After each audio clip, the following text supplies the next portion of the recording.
6 months after they fired me from the company I had devoted 18 years to, I bought out their biggest competitor. 2 years later, they had no customers left. My name is Rachel Morgan. I was born and raised in the western suburbs of Chicago. As the youngest daughter in a working-class family, I learned from my mother that when you have nothing to lean on, you become your own support. Maybe that's why I always chose the study path. I was never the type who needed to stand on a stage. I was the one working behind the scenes, quiet, detailed, precise. I started working at logistics company when I was 36, newly divorced and raising my child alone.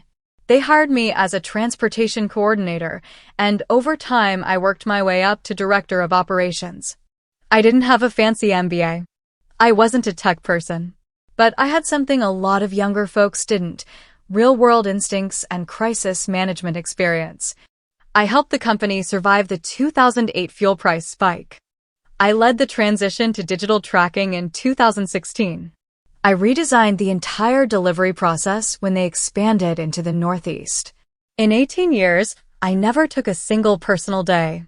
I knew the name of every driver, every shipping route, every major client. I was there when the company had only 20 employees. I wrote the operations manual they still use to train new hires. I thought I would retire there, but I forgot one thing. In a place where youth is the highest currency, people like me become obsolete, even if we were the ones who built the foundation they're standing on. Around early 2021, everything still seemed stable. I usually arrived at the office by 7:30 a.m., carrying a homemade coffee and a folder full of printed reports, a habit the younger staff liked to tease me about. Old school, they'd say. I didn't mind. They didn't know I still tracked the live data dashboards, still responded faster than any software, just by instinct and experience. I had close relationships with the drivers, warehouse staff, and longtime clients. They called me Mama Rachel. Not because I was older, but because I showed up every time there was a problem to solve, whether it was a delayed shipment or an angry client missing an invoice.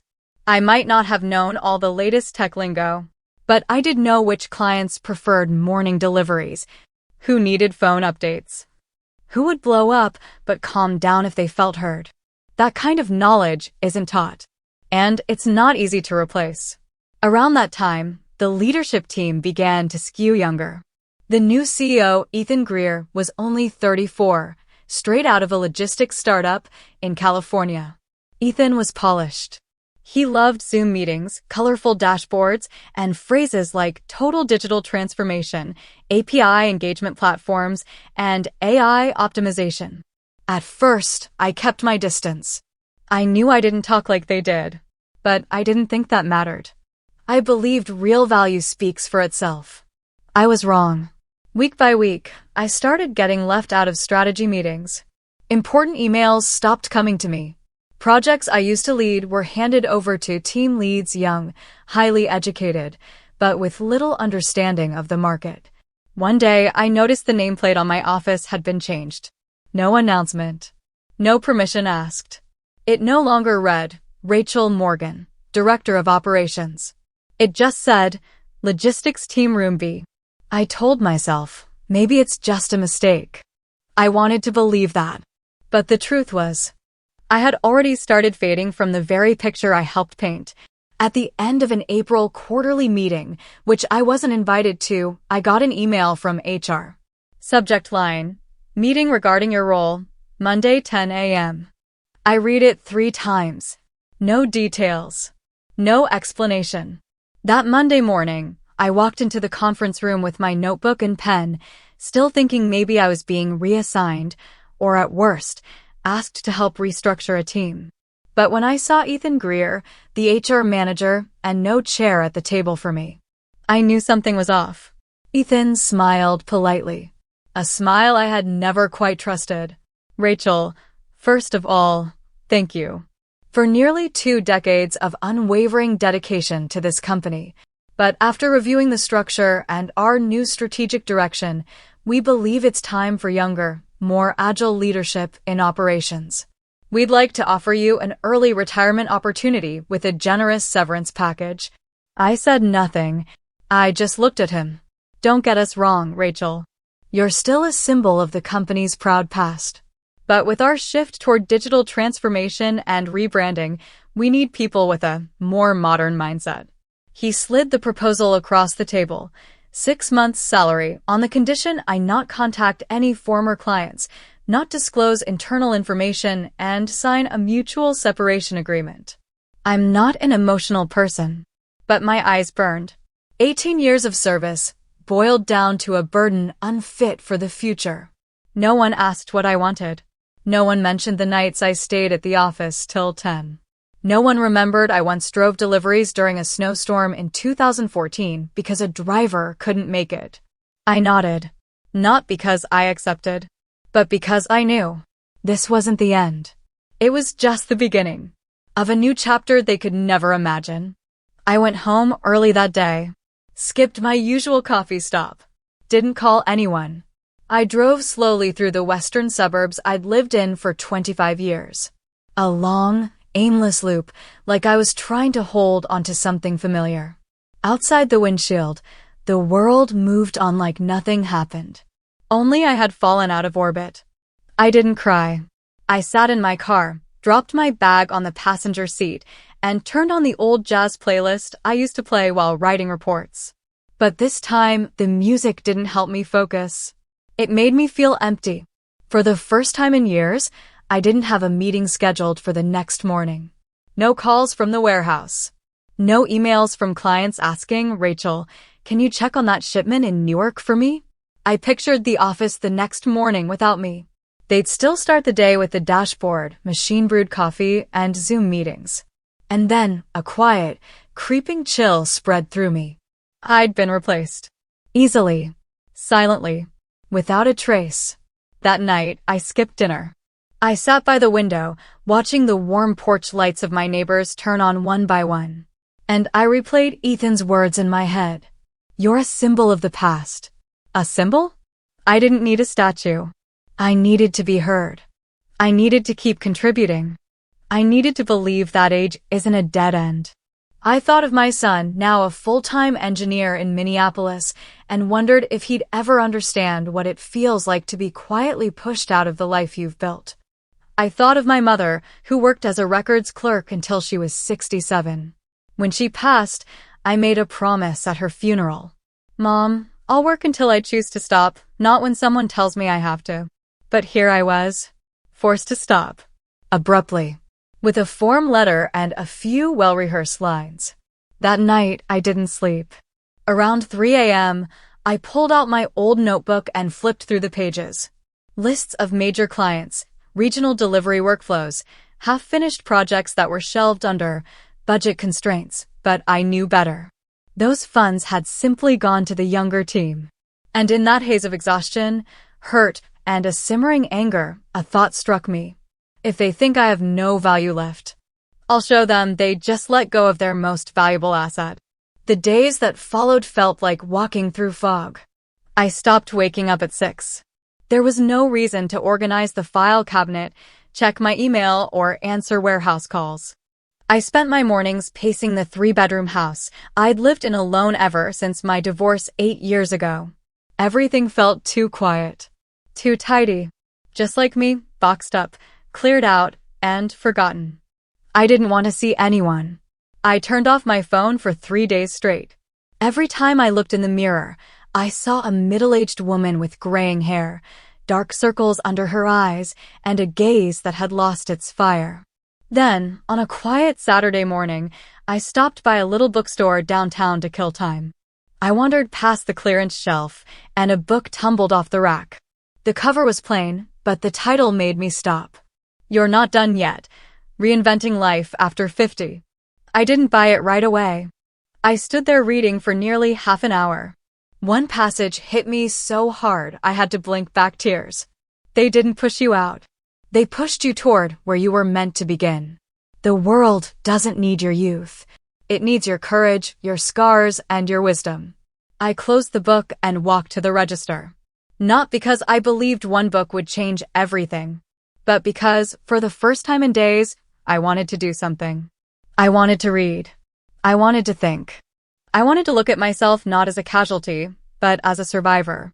That night, I called Linda, an old friend and former colleague, who had started her own transport company 6 years ago. We talked for 2 hours.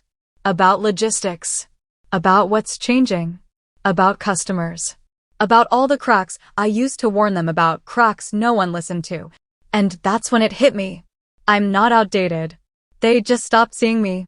But there's a world out there where experience and commitment still matter. I just had to build my own door to walk through it. That night, after the long call with Linda, I sat with myself. I pulled out my laptop, not to send out job applications, but to open up files I had saved years ago. Loyal client lists, suburban expansion strategies, route optimization models that my team and I had created but never got funded. I combed through each note, each spreadsheet, each bit of customer feedback. Every page held a piece of my life's work. And I saw myself again, my 40-something self, hustling through freezing warehouses, braving rain and snow just to keep deliveries on track. I remembered the 6 a.m. meetings, the hard-won contracts, the sleepless nights spent saving last-minute deals with my team. I didn't work that hard for the paycheck. I did it because I believed I was building something real. And now they tell me I no longer fit? I looked at the screen. A spreadsheet popped up, names of major clients I'd stayed in touch with, even after they were reassigned to the younger team. I knew who managed accounts on their side. I remembered their kids' birthdays, their golf hobbies, the times they called me directly instead of customer service. Not because I had a fancy title, but because I listened. And that's when I realized something. What I had wasn't just skill, it was trust I'd built over 2 decades. No one could take that from me. No youth-focused strategy could ever replace real relationships, built with real work. So I wrote one question on paper. If I had to start over, what would I do? The first answer wasn't look for a new job. It was find the right people, the right moment, and build something of my own. Back then, I didn't know I would end up buying out their competitor. All I knew was this. I wasn't going out quietly. Not like this. Not when I still had everything it takes. The skill, the name, and the people who still believed in me. I didn't jump into action right away. I spent the next 3 weeks simply observing, like I was redrawing a map of familiar territory that had since been renamed and repopulated.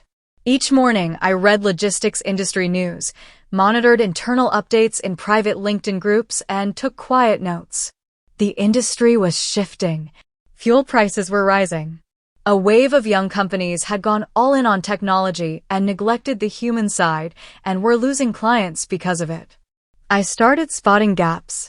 Spaces where old but not obsolete still had room to thrive if approached the right way. And then, one name surfaced, Crescent Express, a mid-sized freight company based in Ohio with a solid in-state route system but struggling financially. I'd run into them before during contract negotiations. Smaller than my old company, but their employees were responsible and took pride in their work. Recently, they'd lost 3 major clients, and word was the bank was pressuring them over an equipment loan that hadn't paid off. I dug deeper. Called a few old friends who had done contract accounting for them. Asked Linda to connect me with a driver who'd moved to Crescent last year. The picture that emerged was clear. This company wasn't struggling because of poor quality, but because it lacked vision and cash flow. And then, like a jolt of lightning, the thought struck me. I could buy them. The idea made me laugh, half exhilarated, half terrified. I had never owned a company. I didn't have millions sitting in the bank. I'd been let go less than 3 months ago. Who would believe in me? But then another thought followed. I didn't need everyone to believe. I just needed to believe in myself first. So I started sketching out a plan. How would I value Crescent? Where could I find funding? Which clients could I realistically win back? And most importantly, how could I turn this company into what I had always dreamed of, a place run with both heart and experience? I didn't tell anyone, not even Linda. I just wrote a single line on paper. They pushed me out, but I'll walk back in, through the front door. Once I made the decision, nothing could stop me. Even with the fear and the nerves, I knew if I didn't try, I'd spend the rest of my life as a shadow of myself, clinging to the memory of who I used to be. The next day, I started making calls. I already knew enough about Crescent Express to approach them strategically. I didn't follow the usual playbook. No templated emails. No formal letters requesting a meeting. I had a reputation in this industry, and I knew that here, a direct and human approach mattered more than anything. So I called Martin Hayes, the CEO of Crescent himself, a tough, no-nonsense man known for being hard to reach and harder to impress. The first time I called, he didn't pick up. The second time, I left a brief message. Mr. Hayes, this is Jenna Miller. I was formerly an executive at Roadrunner Logistics. I believe there may be a better path forward for Crescent Express, and I'd like to meet with you to discuss an opportunity that I think could benefit both of us. 3 days later, he called back. His voice was firm and guarded. Jenna, I've heard of you, but I don't know what you think you'll find here. We're not looking for more advice. You can meet me, but don't expect much. The meeting was at a quiet cafe I chose carefully, not too upscale, but serious enough. We sat across from each other in silence for the first few minutes. I could tell he was sizing me up, trying to decide whether I was genuinely serious or just another opportunist trying to build a career on someone else's downfall. Finally, I spoke.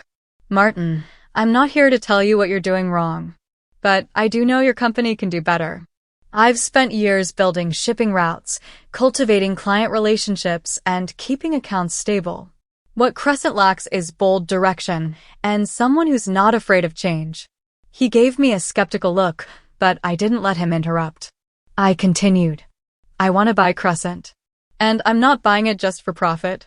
I believe I can turn this company around, financially and operationally. He sat quietly, thinking. There were long pauses in our conversation. I couldn't tell for sure if he was open to it.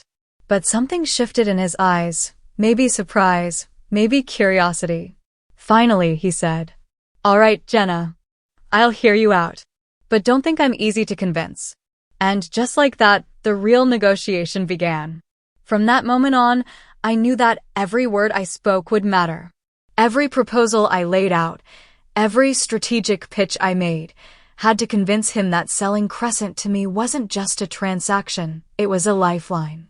But I also knew I couldn't rely on words alone. I needed numbers. I needed a plan. And most of all, I needed money. That meeting with Martin Hayes ended better than I expected. He agreed to a formal follow-up discussion, but made no commitments. We scheduled the next meeting for a week later, where I'd present a detailed proposal.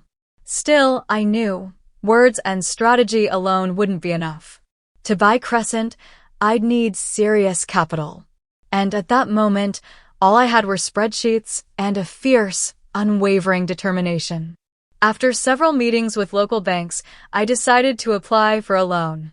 But I didn't just ask for the amount I needed. I had to prove that Crescent would be a profitable investment. And to do that, I had to present a clear, detailed plan. I mapped out everything. Restructure the company, reduce operational costs, shift toward optimizing transportation technology to improve efficiency. Customer care, build a dedicated customer support team instead of relying on automated email services. Revise pricing strategy, implement flexible pricing based on specific client needs instead of a flat rate system. To convince the banks, I not only highlighted Crescent's potential, but also emphasized my experience running a large company, my deep understanding of the market, and my strong client network. I knew I could get this company back on track and even help it thrive beyond its current financial troubles. Eventually, one bank agreed to lend me a substantial amount to acquire Crescent. But it wasn't easy. They required additional financial guarantees, and the interest rate wasn't exactly low. With this money, I could purchase Crescent. But I also knew that if I failed, I'd be staring down a mountain of debt. Still, I couldn't stop now. Not once did I let myself believe I might fail. The next step was change. Right after finalizing the loan and signing the acquisition papers, I wasted no time. I got to work on a full overhaul of the company's strategy. First was operational efficiency, from upgrading logistics software to hiring experienced specialists. Next was pricing. I didn't just lower our shipping rates, I introduced flexible packages tailored to individual customer needs. And I knew, with every move I made, I was going against the grain in this industry. But I believe that in a rapidly changing world, there's still room for the old if we know how to reinvent it. Acquiring Crescent was a bold move. But once I officially owned the company, I realized I wasn't fully prepared for the challenges a leader must face. Unforeseen issues started to surface, and nothing was easy. In the very first month, I felt the stark difference between planning and reality. Despite all the careful preparation, the changes I implemented weren't immediately welcomed by everyone. Some longtime employees were uncomfortable with the new approach and questioned my capability. Clients, too, needed time to adjust and understand that Crescent was no longer the same company. One of the first challenges was streamlining operations. Even though I had hired a top consulting team to revamp the management system, there were still unexpected risks. The logistics and inventory systems had to be revamped to align with our new strategy. Software glitches and miscommunication in delivery coordination caused us to lose several major shipments in those first weeks. One day, I got a call from a former client, an industry heavyweight I'd worked with in my previous job. She was upset about a late delivery and demanded an explanation. Anxiety welled up inside me, but I knew I couldn't let small setbacks stop me. I called her back immediately, apologized, and explained we were undergoing a full restructuring. I promised immediate improvements and told her I would personally ensure her service experience was smooth from now on. Hesitant at first, she eventually agreed to give us another shot. I knew that hiccups like this were part of the process. The deeper I looked, the clearer it became. Retaining clients wasn't just about price, it was about trust and relationships. That's why I couldn't afford to let any customer feel neglected.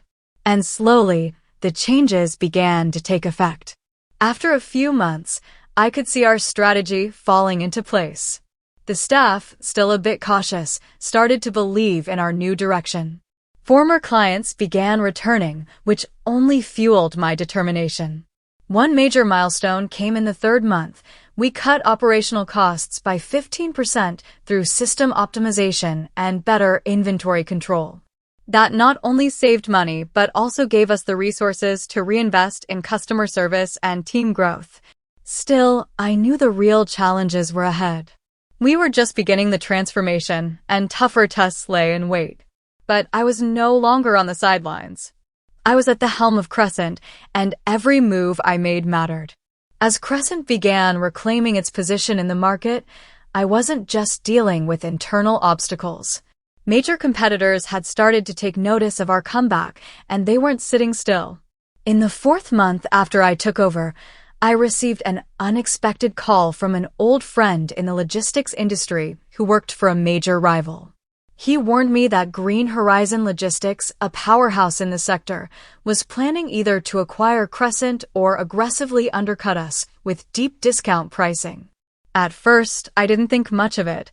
Green Horizon had always had strong financial backing, but I believed that our focus on customer care and operational efficiency would keep us solid. But soon, their moves became very real. Green Horizon slashed their shipping prices to nearly unprofitable levels, confusing Crescent's old customers. Some major accounts started drifting back to them, and the new contracts we were pursuing suddenly became harder to win.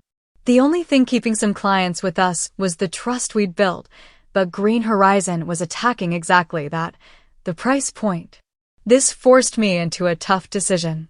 I knew that price wars are a double-edged sword. While we might win back some clients in the short term, we couldn't survive long-term without a more sustainable edge. With the remaining capital and an outstanding bank loan, I couldn't afford to join Green Horizon in a price-cutting war. But I also couldn't sit back and let our customers and market share slip away. I decided to meet with Crescent's executive team to discuss our next move.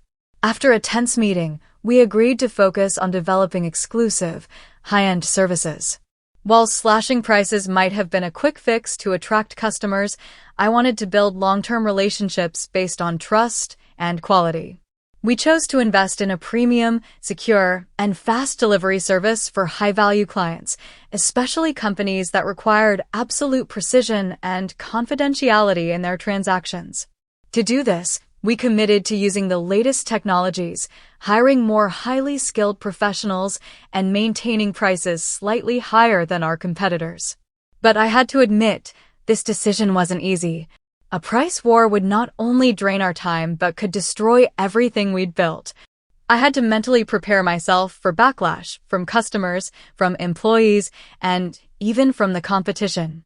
They weren't going to back down just because we tweaked our strategy. As Green Horizon continued to slash prices, I felt the pressure rising. But I refused to give in. With our premium service strategy, we managed to retain several key clients, and even began signing larger contracts in the following months. Decisions are never easy, but I was starting to feel that staying true to our path was what truly mattered. I didn't take the easy road, but I knew one thing made a company truly strong: customer trust, not just pricing. I still remember what I said when I first took over Crescent. We can't just be a shipping company. We have to be a true partner to our customers, not just in business, but in the key moments of their lives. 2 years have passed since I took over Crescent, and the challenges we faced are now just part of the company's growth story. I still remember those early days when no one believed we could survive in such a fiercely competitive market, where giants like Green Horizon dominated. But now, Crescent has firmly established itself. Our premium services have proven their worth. Customers are no longer simply chasing the lowest prices, they're choosing us for quality and reliability. That hasn't just helped us retain old clients, it's attracted new ones too, especially businesses that need high security, specialized shipping solutions. By the end of our second year, Crescent had achieved remarkable revenue growth. We secured long-term contracts with major players in the tech and healthcare industries. Our specialized delivery services, especially for urgent medical shipments, became a unique strength. On top of that, we began expanding into customer support services like inventory management and logistics optimization, something none of our competitors were doing yet. One day, I got a call from Green Horizon's CEO. They had stopped playing the price game. Instead, they wanted to discuss the possibility of a partnership. We had weathered the storm, and now even our competitors were being forced to adapt their approach to keep up with us. When I got that call, I didn't feel smug, but a part of me felt quietly satisfied. It was validation that our efforts had been headed in the right direction. Still, I knew this victory wasn't the end. Both I and Crescent had to keep fighting, not just to maintain our position, but to make sure we were never overlooked again in this cutthroat industry. But in that moment, I knew I had made the right call. Crescent didn't just survive the crisis, it began to reclaim its place in the market. Our competitors now had to face a new reality. We were not a company that could be easily beaten. I had proven that perseverance, quality, and exceptional customer care could outlast everything else. I still remember the promise I made to myself at the beginning of this journey, that no matter what happened, Crescent would never become a company that chased profit at any cost. And now I can proudly say that we didn't just rebuild a business, we built a brand our customers believe in. Green Horizon wasn't the only company to notice Crescent's strategic shift. After 2 years of rapid growth, other major competitors in the industry began rethinking their own approaches. They realized that cutting prices alone wouldn't protect market share in the long run, especially as Crescent developed a loyal and growing customer base, particularly in sectors demanding high-quality, secure delivery services. One of Green Horizon's first moves was to revise its pricing model and start offering premium packages at more competitive rates. But they still couldn't match one critical thing Crescent had built: deep customer connections and unmatched service quality. Sure, Green Horizon could drop prices or launch flashy promotions, but Crescent's clients had come to see the long-term value of working with us. Especially for companies with high security needs and zero margin for error delivery requirements, Crescent had become a trusted partner they couldn't easily replace. While competitors scrambled to copy our strategy or undercut us on price, I made a different choice. I stayed the course. Instead of reacting, I focused on expanding our services and strengthening our brand presence. One of our biggest next steps was moving into supply chain management for large clients, something few in the shipping industry had paid attention to. To do this, I brought in a team of supply chain and tech experts, helping Crescent evolve from a shipping provider into a strategic partner that could optimize our clients' entire operations. Both I and Crescent's leadership team understood innovation doesn't always come from copying what others are doing. We didn't chase after them. Instead, we stayed true to the core values our customers had come to trust. Crescent proved that long-term sustainability, building trust, and forming genuine relationships with customers are what truly matter. Competitors might change their strategies, but they can't easily break the bonds we've nurtured over the past 2 years. As I watched our competitors gradually shift their approaches, I felt a deep sense of pride knowing that Crescent was on the right path. Not only had we held our ground, we were growing stronger. Crescent wasn't just a company that recovered from a crisis. We became an example of how perseverance and the right strategy could help a company weather any storm and rise above it. While others chased short-term gains, I remained committed to Crescent's long-term vision, laying down the solid foundation needed for the future. Today, looking back on the road we've traveled, I don't just see a company that came back from the brink. I see living proof of the power of staying the course, of long-term thinking, and of believing in your values. Crescent has risen to become one of the leading names in the logistics industry, and I've learned some of the most valuable lessons of my life along the way. One of the biggest lessons? Never underestimate the power of customer relationships. Yes, you can change pricing or add new services, but the most important thing is building trust.